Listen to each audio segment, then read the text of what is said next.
Hello, and welcome back to the world's okayest physical therapist podcast, hosted by me, Dr. H. Please don't forget to like, comment, share, subscribe. Share this with your grandma because she needs to know how to navigate this labyrinthine, Byzantine thing we call the American healthcare system. Today, we're continuing on with the next episode in the series of Is Physical Therapy Unprofessional Now, where we delve into the Board of Education talking about taking away the professionalism loans that physical therapy, physician's assistants, occupational therapy, and so on used to get, and the impacts that's going to have on the American healthcare system. But before we do that, please don't forget to check out 10,000 to get 15% off their amazing shorts, t-shirts, and pants. They've been begging me to share it with you all, so here I am doing it once again. Honestly, please check them out. They're phenomenal. And also, please consider joining the Patreon as it helps make these things possible. Literally, what I'm doing is taking the money from the Patreon and trying to use it to keep the website functional and to try and to share this message with more people. So that's what you're getting invested in. You're not helping me buy a lake house. Let's just put it that way. You're definitely helping educate more people and helping more people get access to the information that they need to be happier and healthier and to live longer and more prosperous lives. So let's delve into how recent federal decisions, like I talked about, the Board of Education, around professional degree recognition is affecting physical therapy. And we're going to be diving into one of the most requested and let's just say personal topics for any physical therapy in the profession. Why is physical therapy school so expensive?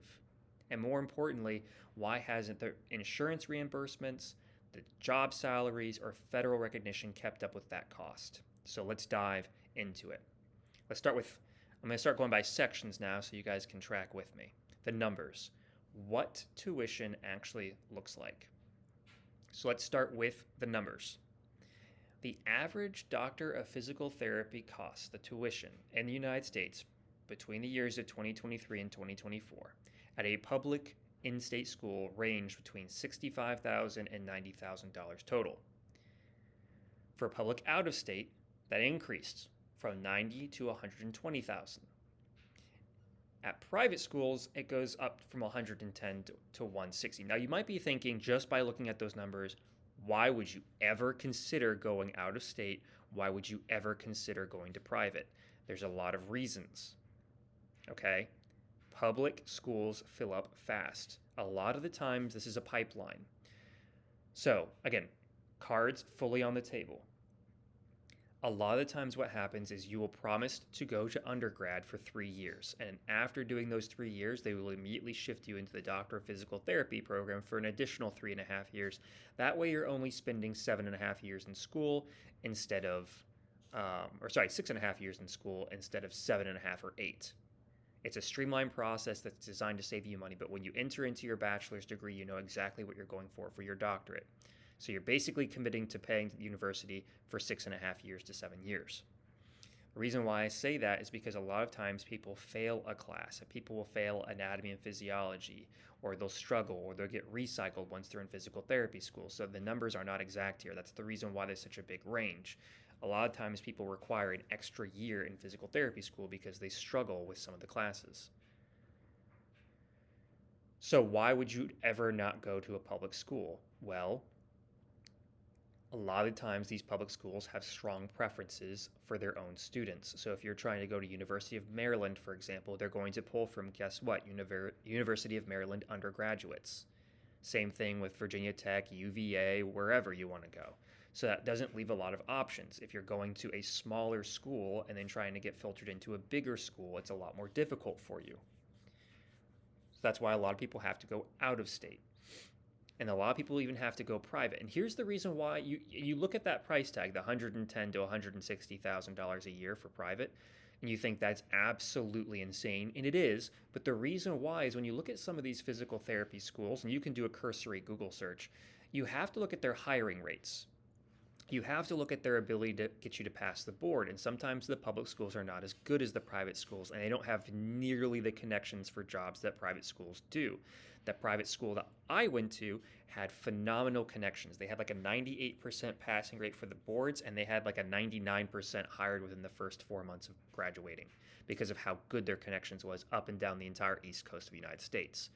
So what you're paying for with that private school is typically the connections to be able to say, hey, I graduated from this school. I am looking for alumni who are looking to hire at their companies that can get me in the door. So it's a guaranteed hiring. The average total debt for physical therapists, including undergraduate loans, by the time they're all said and done, ranges from $130,000 to $200,000 or more. So keep that in mind, $130,000 and $200,000. The average starting salary for a new PT grad ranges between $68,000 and $78,000. And after 5 to 10 years, the average PT salary is between $85,000 and $98,000. Okay? Let me be very blunt here. For most physical therapists, there is not a lot of upward mobility to make more money. You have 2 possible tracks. Well, 3. 1, you become a clinic leader, where you begin doing more administrative work and you make more money that way by embracing admin. 2, you become some sort of clinic excellence teacher, where you specialize into one specific area and become the program lead, making more money. Or 3, you go for an advanced you continue education in like an orthopedic certification process, a neurologic or a sports specific clinic, and you go there. And that takes like an additional year in passing additional certifications. Physical therapists enter into the medical doctorate program with nurse practitioner level debt, but elementary school teacher income. That's the nicest way I can put it. We've gone for a doctorate level program, but we're getting paid what your public servants get paid. It's a huge mismatch. Now, I know what you're thinking. What does a nurse practitioner make? Let's just type in average nurse practitioner salary. $120,000 to $135,000 annually. So that is quite a bit of difference, isn't it? That is 6 figures starting out, and you can see that after 5 years in the field as a physical therapist, you still aren't in 6 figures on average. So let's talk about the next thing, the next section. Why did tuition rise? Hint, it's not because suddenly all these PT professors are making out like Richie McRich pants and taking all of your money. There are 5 major hidden cost drivers in physical therapy education. 1, CAPT accreditation standards. CAPT has a minimum number of faculty required with terminal degrees. A lot of times it also requires a certain amount of research. And it requires doctorally trained instructors for core medical content, meaning CAPT is requiring that universities and colleges hire more expensive faculty, not adjunct clinicians, meaning they are requiring that you have to hire people with all of these certifications, all of these degrees, doing research, for example, in order for you to stay accredited. It is more regulation costing more money. Clinical rotation liability. Universities have to carry the insurance for students in clinical placements, right? So what this means is they have to cover all the insurance costs of having a student. So here's something kind of wild that most of you probably don't know. If you're ever in a physical therapy clinic and you see the intern or you see the student walking around, this is a physical therapy student, you think, wow, they're probably getting paid. Look at them. They're on their way to becoming a physical therapist. False. That student is paying to be at that clinical rotation. They are paying. They are not there making money. They are not even there for free. They're not even there as a volunteer. They are paying to be there. And any sort of issues that come up, any sort of damage that happens, the university has to cover via insurance. Um, a lot of times, well, not a lot of times, all of the time, this student is practicing under somebody else's license, which is why those physical therapists that have the license are all over their students, making sure they're never doing anything unsafe or that could hurt a patient. Because it is not the student's license at risk, it is the physical therapist, the clinical instructor who is at risk.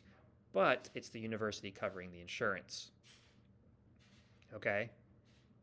That's a high cost. We all know insurance is not cheap. 3, clinical placement scarcity. Universities have to compete for clinical rotation spots, and this creates a problem. Well, it used to create a problem. We'll talk about it here in a second. Clinical rotations are one of the big bottlenecks in physical therapy education because you're competing for a finite number of places where you can send your student to get the relevant hours that they need in order to stay accredited, or in order to be competitive with other universities. Because if one of the big things that you offer as a university is that you have clinical rotations in unique settings such as sports outpatient or neurological post-stroke, and you lose those in competition to another college, you don't get to offer that anymore. Your students are not going to be as well versed and experienced when they graduate, which means when they get hired, they are not going to be as competitive as their peers, which is going to reflect your hiring rate, so on and so forth, which are some of the things I was talking about earlier with private colleges. Clinical placement is an issue because if you don't have enough clinical instructors willing to take a student,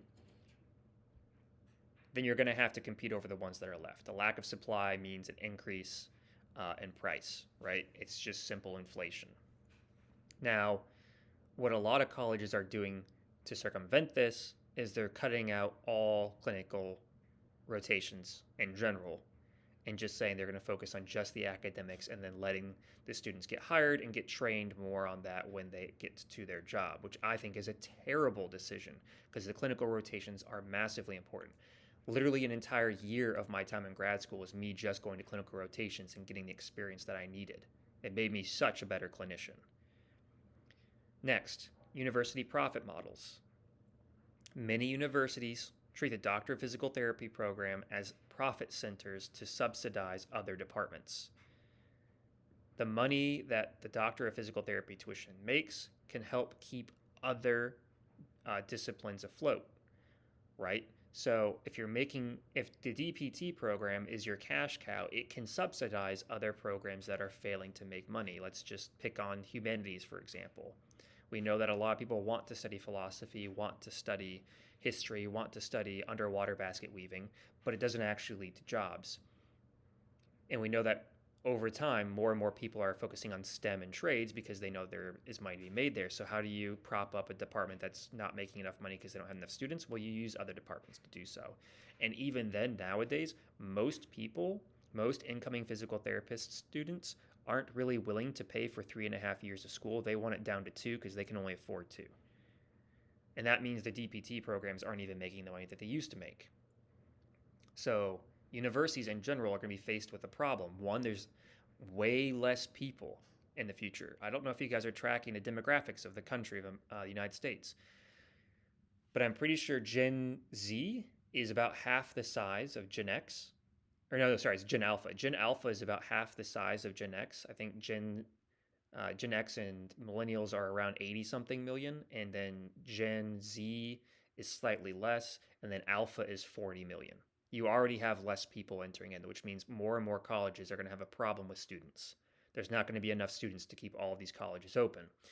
And that means the programs that are failing are going to have to be subsidized by the programs that are making money. They're already having a problem with making money, these private colleges are. So you can see how it becomes a vicious cycle. Less students coming in, less money coming in, reallocate resources to the things that are failing, using the money from the things that are succeeding. So if you can make more money, if you can charge more money, if you can get the federal government to give you more loans for specific career-specific jobs, specific programs, why not? Get the government to give you an extra $30,000 a year for the students going to this program and then use that extra $30,000 a year to subsidize these other programs. Which leads us to the federal student loan systems, which is the big thing that the Board of Education is really going after. The federal loans created a scenario where schools were incentivized to charge more because it allowed students to borrow almost without limit, at least originally. This makes all market discipline disappear. Meaning, if the government is only willing to give you $20,000 a year in federal student loans, then guess what? The universities and the colleges are going to price accordingly, knowing that they can't get more juice from the squeeze. They know that they can only get $20,000 a year from the government, perhaps $30,000 from private loans in addition to that, so they're going to price accordingly. Versus if they know they're getting $50,000 a year from every student, well, now they're going to price accordingly. It's the exact same thing that you see happen in the EV market if you pay attention. Every single time the government comes out and says, we are going to give you a $7,500 tax credit for buying an EV, guess what? The prices of all EVs go up exactly $7,500. It's the same thing with student loans. The government says, I'm going to give you X amount of money. Suddenly, tuition goes up almost exactly the same amount of money, if not more. Whenever the government shows up and says, I'm here to help you, student, I'm here to help you, person, here's all the money you need, guess what? In a I wouldn't say capitalist, but in a corporate society that is all about graph go up, make big money, they're going to adjust how much it costs to try and get as much juice out of the squeeze as possible. And that's what I mean when I say market discipline disappears.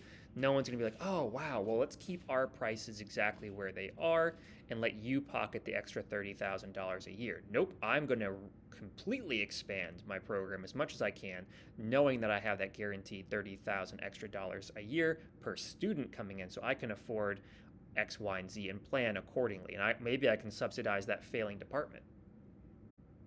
That's what's going on. That's one of the reasons why it's going on.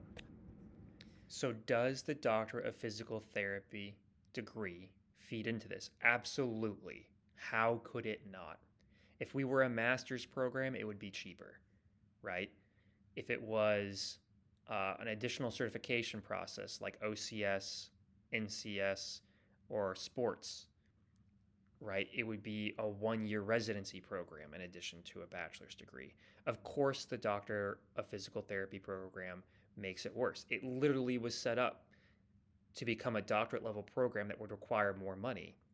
And it was predicated on the assumption that we would be autonomous practitioners, that we would be able to see patients that walk in off the street. We could screen them, understand what was going on, refer them out if we needed to see specialists or their doctor, and then evaluate them and treat them. All of that educational requirements to take someone in off the street, screen them, diagnose them, and then treat them is what the DPT was built around. And that's why we have to have all this extra education. Of course, that is what makes the cost go up. Whenever anybody says, well, we have to have a 3.5-year program to cover the following things in order to be accredited by the following people who need to be at this and this level in their career, they have to have this and this degree and this certification and be participating in research.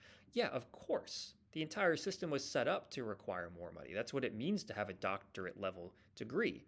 And it's not just physical therapy, but it could be biochem and anything else. In order to have that degree, it's going to cost an impressive amount of money. So, did we get better research literacy out of it? Yeah. Did we get better screening out of it? For sure. Did we get a little bit better understanding of how to diagnose specific things? Absolutely. Did we get some direct access? Some. But that came at the cost of massively inflated credit hours, more clinical rotations if you can get them because the supply is low, and huge faculty and certification requirements. Like the amount of money that you have to spend on regulations, staying compliant, and paying insurance, in addition to how much the student has to pay for credit hours, is insane. So yeah, it definitely made it worse. We created an entire degree, a doctorate level degree, doctorate level clinicians without any sort of possibility for doctoral level reimbursement. Medical doctors, doctors of osteopathic medicine, dentists, pharmacologists, they all have doctoral pay scales built into their system. And the APTA, the colleges, and CAPT never got there. They created a bunch of people that are the most educated physical therapists that have ever existed, but are getting less pay. PTs kind of got, I don't want to say we got robbed here, but we did. We were so ambitious in chasing after our dreams of being independent practitioners that we didn't make sure that the pay went along with it. And I don't think it was altruism that did this to us. I don't think we were so motivated to help as many people as possible that we said, well, it's worth doing the work for less money. No, I think we just kind of expected the money to happen, and it didn't.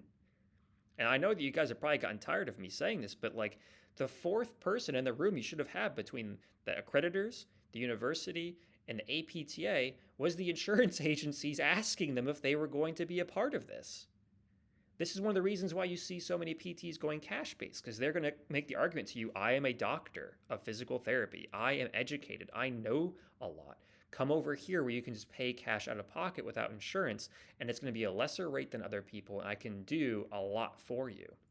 That's why you see that popping up.